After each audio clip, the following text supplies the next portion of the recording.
Anda kembali menyaksikan berita utama. Saudara, tersangka utama kasus dugaan pembunuhan berencana Brigadir Yosua, Ferdy Sambo dan istrinya Putri Chandrawati hari ini diserahkan dari Barreskrim Polri ke Kejaksaan Agung.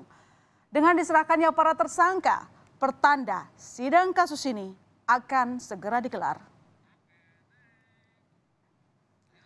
Ferdy Sambo dan istrinya Putri Chandrawati tiba di Kejagung dan mendapat pengawalan ketat dari personel Brimob, saudara. Saat tiba di gedung Kejagung, Sambo dan istri masih mengenakan rompi oranye dan langsung diperiksa didampingi kuasa hukumnya. Dari foto yang dibagikan Kapus Penkum Kejagung, Sambo dan istrinya sempat menandatangani sejumlah berkas terkait berita acara pemeriksaan dan verifikasi sejumlah barang bukti.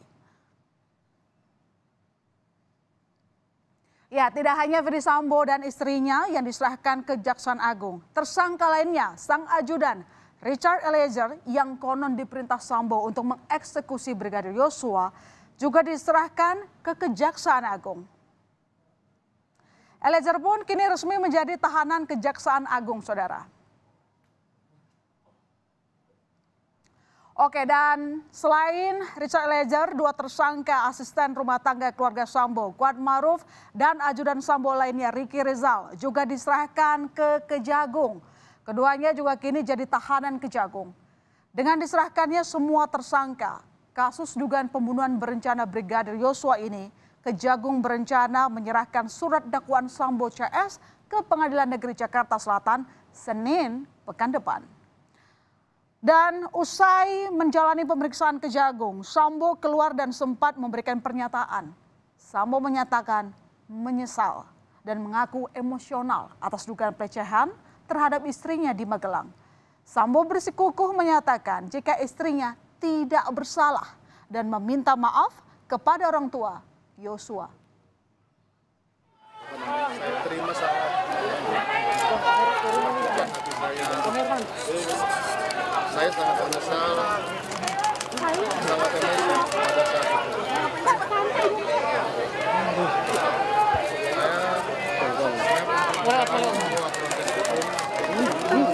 Istri saya mundur. Tidak melakukan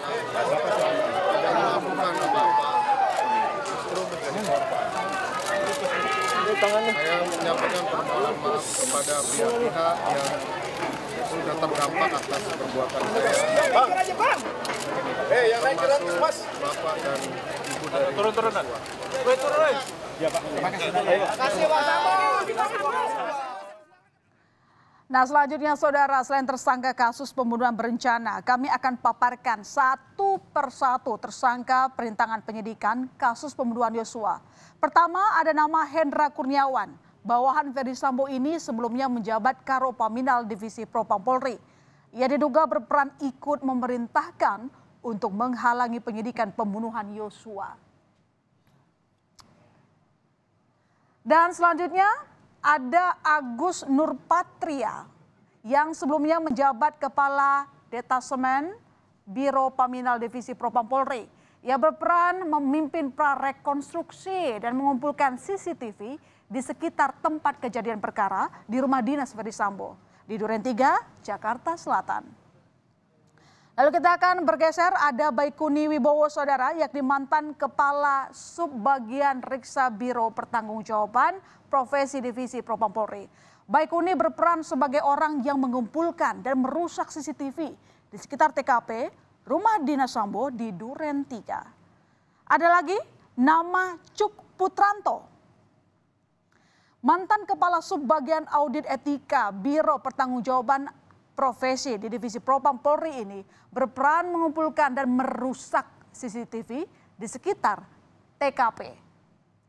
Dan tersangka lainnya ada Irfan Widianto, mantan Kepala Subunit 1, Subdirektorat 3, Direktorat Tindak Pidana Umum Barreskrim Polri ini berperan mengumpulkan CCTV di sekitar TKP. Dan terakhir ada nama tersangka Arif Rahmat Arifin, mantan Wakil Kepala Detasemen B Biro Paminal Divisi Propam Polri ini berperan menyalin keterangan saksi ke berita acara pemeriksaan.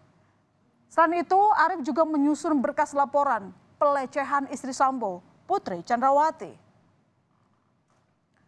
Nah, selain tersangka, semua barang bukti dan berkas dalam kasus ini juga diserahkan ke Kejagung. Barang bukti yang diserahkan diantaranya beberapa pucuk senjata api, kemudian juga sejumlah peluru, pakaian, serta kamera pemantau atau CCTV.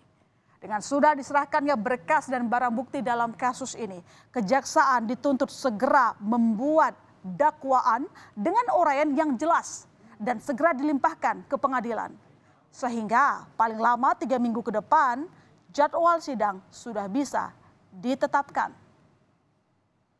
Kejaksaan harus tepat karena katanya segera membuat dakwaan. Nah, dakwaan itu sering kita katakan kan di Kompas nih kan, jangan sampai tidak cermat, tidak jelas, tidak lengkap uraiannya. Baik lokus maupun tempusnya, waktunya. Artinya kalau jaksa segera membuat dakwaan, nah perintah KUHAP juga ya harus segera melimpahkan kepada pengadilan untuk disidangkan. Nanti ada waktu, misalkan seminggu tuh jaksa boleh memperbaiki dulu gitu kan. Jadi kurang lebih 2 atau ya paling lambat 3 minggu kita sudah tahulah jadwal sidang ya.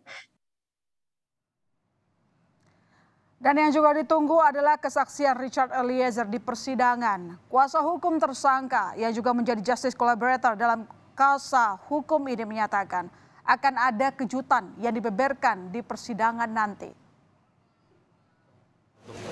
Sidang.